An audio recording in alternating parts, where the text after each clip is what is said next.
Did you know that painting is America's #1 do-it-yourself project? Painting is a fast, easy, inexpensive way to give any room a whole new look.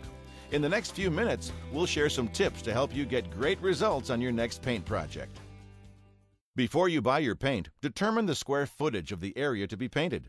This will give you an idea of how much paint you'll need to complete your project. To calculate square footage, multiply the length of each wall by the ceiling height.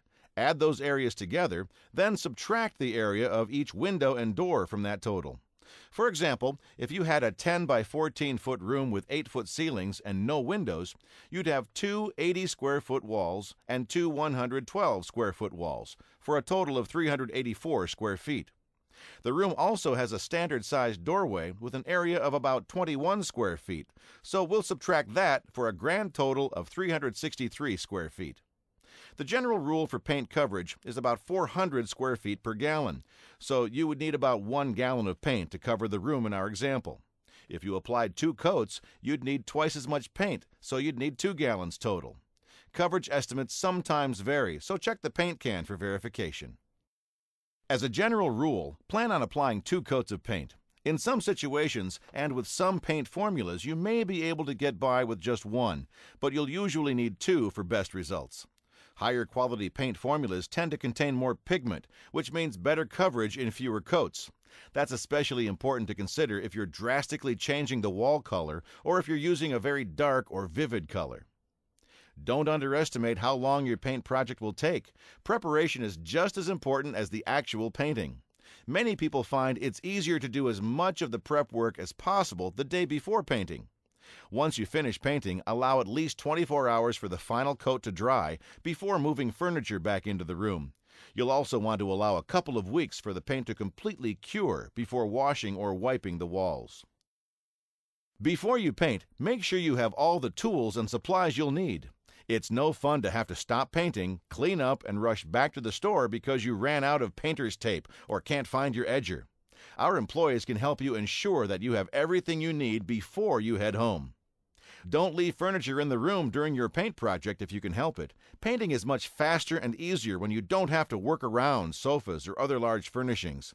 Moving furniture out of the room will ensure it stays free of accidental drips and spills. If you can't move the furniture out, move it to the center of the room and cover it with drop cloths. Before you paint, remove picture hangers and nails from the walls. If you have any loose or peeling paint, remove it with a scraper. Then soften the edges with some fine-grade sandpaper. Fill in the holes with some spackling compound and let the compound dry completely. These steps take time, but they're necessary for smooth results. Clean the walls and remove dust, cobwebs, and loose dirt before painting to keep debris from sticking in your wet paint. Crayon marks and greasy stains may bleed through fresh paint, so you'll want to remove those too, or apply a stain-blocking primer. You'll also want to apply a primer before painting new drywall, or if you'll be drastically changing the wall color. This will give you truer color in fewer coats. Some primers can be tinted to match your new paint color, which helps even more. Removing your light switch and outlet covers before you paint is easier than trying to tape them off, but don't allow pets or children near uncovered switches or outlets. If you have kids or pets, you may prefer to just tape the covers instead of removing them. If you're going to be painting the walls and ceiling of a room, paint the ceiling first, then the walls. Painting ceilings can be messy, but it's a little easier when you don't have to worry about splattering ceiling paint on your freshly painted walls. Before painting the ceiling, use drop cloths to cover the entire floor and any furniture or other items you can't remove. If you have any chandeliers, ceiling fans, or other fixtures that are difficult to paint around, you may want to cover them with large plastic bags, taped in place if necessary. If the room is too dark, use portable work lights to improve visibility. Have you ever finished a paint project, reached for the faucet handle, and smeared paint all over it? Covering your faucet handles with small plastic bags before you start painting can help you put an end to that situation once and for all. Wear old, comfortable clothing and shoes from the time you open the paint can until you've cleaned your last brush. This is not the time to show off your favorite outfit or your best pair of shoes. No matter how careful you are, somewhere, somehow, you will get paint on you. If you line your paint tray with a disposable liner, cleanup will be much faster and easier. An even better alternative is to use one of our Teflon-coated paint trays. When you're finished painting, let the paint dry in the tray. The paint will peel right off. Latex paint will develop a skin on top if it's exposed to air for a prolonged period, so keep the lid on the paint can as much as possible while you're painting. Use rollers instead of brushes to paint walls and ceilings.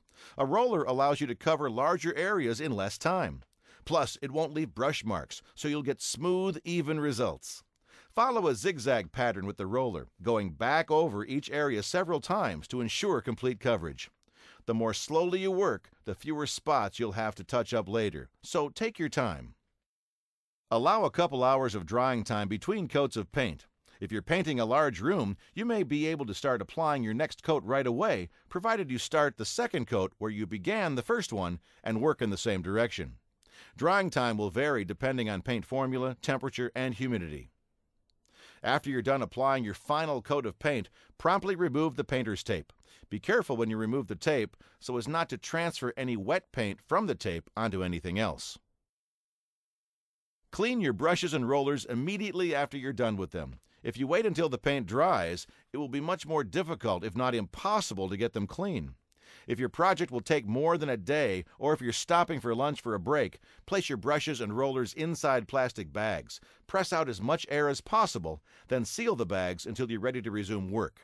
This will help keep the paint from drying out. To make future touch-ups easier, keep a little paint in a small container with a tight-fitting lid. Seal the jar inside a plastic bag along with a small brush, and you have a handy touch-up kit that'll be much easier to carry around than a whole can of paint. Clean the rim of your paint can before closing the lid. This will help prevent splattering and make the lid easier to remove in the future. Then place the lid on the can, cover it with an old towel, and use a rubber mallet to close it up. Don't use a hammer, as it can deform the lid and damage the seal. Dispose of old paint, primer, and solvents responsibly. To find out how, contact your local waste management authority. These tips will help you get your next paint project done right. If you're looking for paint or supplies, just ask one of our employees. We'll be happy to help.